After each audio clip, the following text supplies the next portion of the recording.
আসসালামু আলাইকুম দর্শক। প্রচুর পরিমাণ অস্ত্র, গোলা বারুদ এবং গুলি ঢুকেছে বাংলাদেশে। 40,000 রাউন্ডেরও বেশি গুলি ঢুকেছে বাংলাদেশে। সাম্প্রতিক সময়ে আপনারা দেখেছেন যে বাংলাদেশে পাকিস্তানের করাচি থেকে একটি জাহাজ সরাসরি চট্টগ্রামে এসছে এবং চট্টগ্রামে আসার পর এই জাহাজ কেন এলো, কিভাবে এলো, এগুলো নিয়ে কিন্তু নানান জল্পনা কল্পনা শুরু হয়ে গেছে। তখন থেকেই শুরু হয়ে গিয়েছিল এবং শুরু হওয়ার পরে আমরা দেখেছি ভারতের রিয়াকশন, ভারত কি বলেছে। সো ভারতের একটি রিয়াকশন আসতে না আসতেই আমরা দেখেছি যে ভারতের রিয়াকশনটা আসার আগেই আমরা দেখেছি ব্রিটিশ গণমাধ্যম, দি ইন্ডিপেন্ডেন্ট, তারপর আরো অনেক পত্রিকা আপনার এইটা নিয়ে একটা অ্যানালিটিক্যাল টাইপের লেখালেখি তারা করেছে। তারা বুঝাতে চেয়েছে এটি কেন ঐতিহাসিক। ডেফিনেটলি এটি আমার কাছে মনে হয় যে এটি ঐতিহাসিক।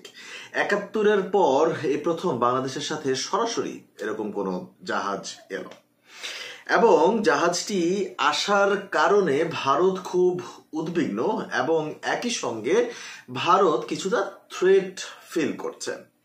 এবং আমি যদি এটিকে বলি, আসলে এটি থ্রেট ফিল করাও আমি বলবো না, আমি বরং এটিকে বলবো যে ভারতের আসলে ইগোতে লেগেছে। এবং বাংলাদেশ এবং ভারতের যেই দ্বিপাক্ষিক যে সম্পর্ক রয়েছে সেই সম্পর্কের মধ্যেও একটা বিশাল এফেক্ট ফেলেছে নিঃসন্দেহে। এবং ভারতের নানান কলাকৌশলী বা যারা আপনার এই ভারত বাংলাদেশের সম্পর্ক নিয়ে যারা আসলে পড়াশোনা করেন, যারা গবেষণা করেন, তারাও কিন্তু এটি নিয়ে কথা বলেছেন। কিন্তু কয়েক জায়গায় আমি যেমন দেখেছি যে কিছু মানুষ আসলে দেখুন, ভারতের ব্যাপারে যারা কথা বলছে তারা ডেফিনেটলি ভারতের পক্ষেই কথা বলবে, কিন্তু আমার চিন্তার জায়গাটা কিন্তু আসলে ভারতের থেকেও আমার চিন্তার জায়গাটা হচ্ছে আপনার ভারতের যে গণমাধ্যম, ডিসগাস্টিং লেভেলের গণমাধ্যম। তারা সাংবাদিকতার এথিক্স, সাংবাদিকতার নর্মস এবং সাংবাদিকতার যেই ব্যবহার রয়েছে সেটি আসলে কোথায় যে তারা আসলে ফিট হয় আমার জানা নাই। টু বি অনেস্ট, আমার কাছে মনে হয় যে পৃথিবীর মধ্যে তারাই মানে ভারতের গণমাধ্যম গুলোই হচ্ছে এমন ডিসগাস্টিং লেভেলের সংবাদ করে থাকে আমার কাছে মনে হয়। তবে হ্যাঁ, ডেফিনেটলি কিছু গণমাধ্যম ভিন্ন, বাট ম্যাক্সিমাম গণমাধ্যমই হচ্ছে আপনার আমি কোনো নাম নিচ্ছি না, তবে ম্যাক্সিমাম গণমাধ্যমই হচ্ছে আপনার ডিসগাস্টিং ইনফরমেশন তারা দেয় এবং একই সঙ্গে তারা এজেন্ডা ফিক্স করার মতো সাংবাদিকতা করে।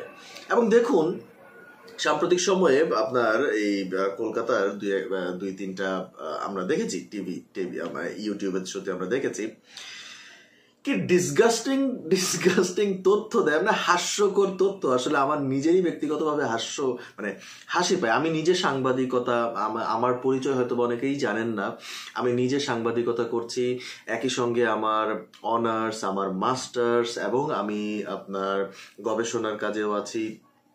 সো আমি যেহেতু আপনার সামনে আমার পরিকল্পনা আছে, আমি পিএইচডি করব সাংবাদিকতার উপরেই, আমার অনার্স মাস্টার্স সবই সাংবাদিকতার উপরেই।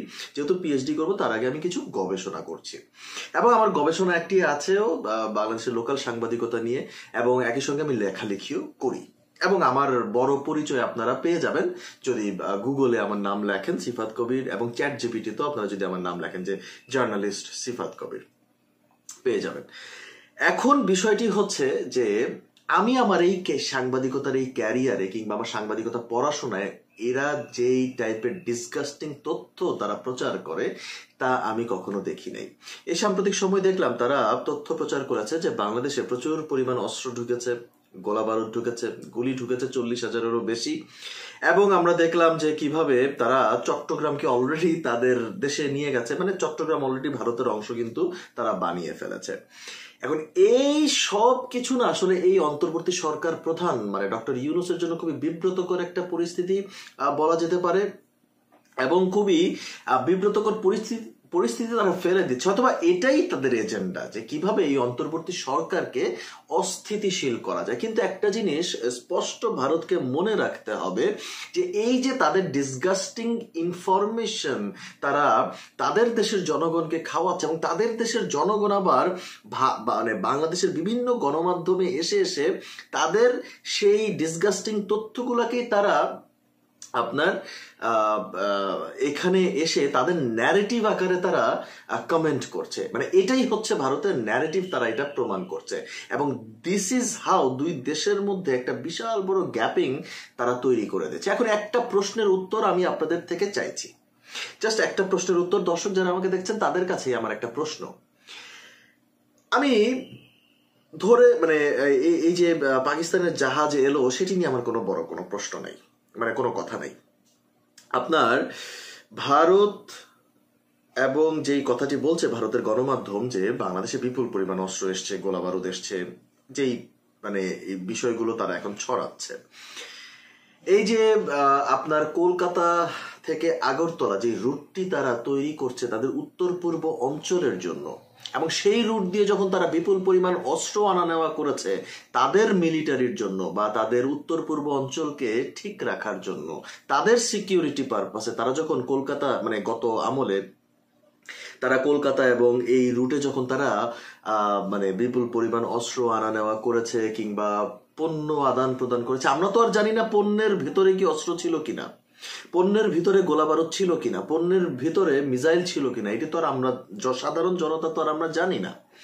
এখন আমার প্রশ্নটি হচ্ছে যে তখন কি বাংলাদেশের সিকিউরিটি নষ্ট হয় নাই? তখন কি বাংলাদেশের সিকিউরিটি একটা থ্রেটের মধ্যে পড়ে নাই? তখন কি বাংলাদেশের জনগণ একটা সিকিউরিটি রিস্কের মধ্যে ছিল না ভারতের ব্যাপারে? সো আজকে যখন পাকিস্তানের জাহাজ চট্টগ্রামে নোঙর ফেললো, সাথে সাথে তখন এটি হয়ে গেল যে অনেক প্রচুর গোলা বারুদ এসছে। কেন এসছে ভারতকে?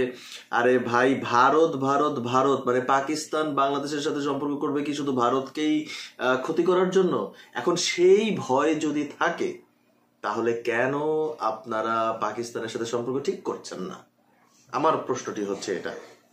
বরং আমি যেটি বলতে চাইছি সেটি হচ্ছে বাংলাদেশের আসলে উচিত হবে না পাকিস্তানের সাথেও ঠিক থাকা, ভারতের সাথেও ঠিক থাকা, চীনের সাথেও ঠিক থাকা। বাংলাদেশের উচিত হবে মানে সকল দেশের সাথে সমান্তরাল ভাবে তাদের ডিপ্লোম্যাটিক টাইজ বজায় রাখা। ভারতের সাথেও যেমন ব্যবসা হবে, পাকিস্তানের সাথেও ব্যবসা হবে, চীনের সাথেও ব্যবসা হবে। বাংলাদেশের আসলে কোনো এজেন্ডাই থাকা উচিত না। এটা হচ্ছে অ্যাজ আ বাংলাদেশি আমার চিন্তা ভাবনা। এবং একই সঙ্গে এই অঞ্চলের সকল জায়গায় বাংলাদেশিদের জন্য নর্মাল সবকিছু থাকবে। দেখুন, ভৌগোলিক কারণে বাংলাদেশ খুবই ইম্পর্টেন্ট একটা রাষ্ট্র ভারত, পাকিস্তান, চীনের জন্য, ইভেন আমেরিকার জন্য। এবং যে ইন্ডো প্যাসিফিক যেই আপনার চিন্তা করা হচ্ছে, যে ভূ রাজনৈতিক দিক থেকে এই বে অফ বেঙ্গলকে নিয়ে যা চিন্তা করা হচ্ছে, সেই রাজনীতি নিয়ে কথা বলতে গেলে আসলে it's a big part, and এটা নিয়ে কথা বলতে গেলেও আসলে শেষ হবে না। অতএব আমি আমার সাংবাদিকতার ইতিহাসে কখনো এটা দেখি নাই যে ভারতের এই কিছু গণমাধ্যমের মতো ডিসগাস্টিং ইনফরমেশন দেওয়া, এবং সেই ডিসগাস্টিং ইনফরমেশনগুলো আবার তাদের দেশের মানুষগুলাই খাচ্ছে, এবং তাদের দেশের মানুষের জন্য আমার খুব কষ্ট হয়। এবং একই সঙ্গে আমি বাংলাদেশের গণমাধ্যমকেও ধন্যবাদ দিতে চাই যে তারা সঠিক তথ্যটি তুলে ধরেছে, এবং সেই মানে কার্গোর ভিতরে সেই জাহাজ আসলে কি কি ছিল তা স্পষ্ট করে দিয়েছে, মানে একদম ক্লিয়ারলি স্পষ্ট করে দিয়েছে যে আপনার এটির ভিতরে কটন ছিল, ওষুধপত্র, আপনার 3 পিস ছিল, কাপড় ছিল, এবং আরো কিছু আপনার কি বলে কেমিক্যালস ছিল, এগুলো ছিল। এবং সেইগুলোকে আসলে অস্ত্র বানায় ফেলার মতো সাহস একমাত্র আছে ভারতীয় গণমাধ্যমের। আমার তাদের জন্য খুব কষ্ট হয়, ভারতীয় গণমাধ্যমদের জন্য। আসলে তাদের আর কোনো কন্টেন্ট হয়তো বা তারা খুঁজে পায় না, যার কারণে তারা এত ফেক ইনফরমেশন তারা ছড়ায় ছিটায় দিচ্ছে। আরে ভাই, কিছু তথ্য যদি তোদের দিতে হয় তাহলে কাইন্ডলি আগে ইনফরমেশন কালেক্ট করো অ্যান্ড দেন দ্যাটস ওয়েন, মানে তারপর তুমি পাবলিশ করো। আমাদের সাংবাদিকরা যখন চট্টগ্রাম পোর্টে আপনার খোঁজ খবর নিয়েছে এবং তারা যারা ওই পোর্ট কেন্দ্রিক, ওই বন্দর কেন্দ্রিক যারা সাংবাদিকতা করে, তারা স্পষ্ট করে মানে সবকিছু দেখেছে এবং সবকিছু যাচাই বাছাই করেছে, সন্দেহজনক কোনো কিছুই ছিল না। এবং এই সন্দেহটাকে বরং আরো ভারতীয় গণমাধ্যম এটা উস্কে দিচ্ছে, এবং এটি ডক্টর ইউনূসের জন্য খুবই বিব্রতকর পরিস্থিতি। এবং এই বিব্রতকর পরিস্থিতি কিন্তু এফেক্ট করছে ভারতীয় মানে ভারত বাংলাদেশের ডিপ্লোম্যাটিক টাইজে। এবং আজকেও ভারতের আপনার যিনি অ্যাম্বাসেডার আছেন ঢাকায়, প্রণয় ভার্মা, উনি কিন্তু স্পষ্ট বলেছেন যে ভারতের সাথে তারা মানে বাংলাদেশের সাথে তার দেশ কন্টিনিউ সম্পর্ক মানে ঠিক রাখার জন্য সব ধরনের প্রচেষ্টা চালিয়ে যাবে। ভাই ওই কথার সাথে তো আপনার অ্যাক্টিভিটিস মিলছে না। যদি আপনি বাংলাদেশের সাথে ভালো টাই বজায় রাখতে চান তাহলে ভিসা ওপেন করে দেন, get into a normal situation.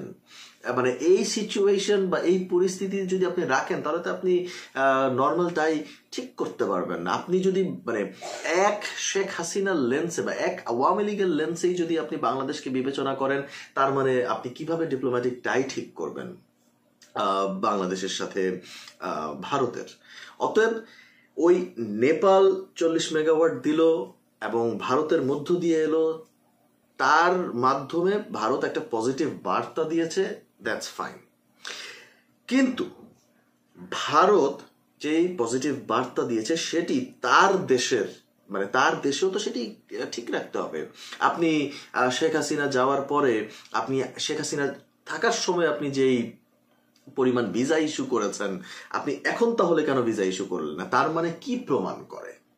অতএব দিন শেষে ডিপ্লোম্যাটিক টাইজের উপর এফেক্ট ফেলবে। এবং আমি মনে করি ডক্টর ইউনূস প্রিটি ক্লিয়ার যে উনি মানে চাইছেন যে বাংলাদেশের সাথে সকল রাষ্ট্রগুলোর সম্পর্ক ভালো হবে, নট অনলি ভারত পাকিস্তান, চীন, মিয়ানমার, নেপাল, ভুটান, শ্রীলঙ্কা, এই রিজিয়নের সবার সাথে বাংলাদেশের একটা সুসম্পর্ক থাকবে। বরং আমি এটিকে অ্যাপ্রিসিয়েট করি। দর্শক, আপনারা কিভাবে দেখছেন সেটি অবশ্যই কমেন্টের মাধ্যমে জানিয়ে দেবেন। ধন্যবাদ।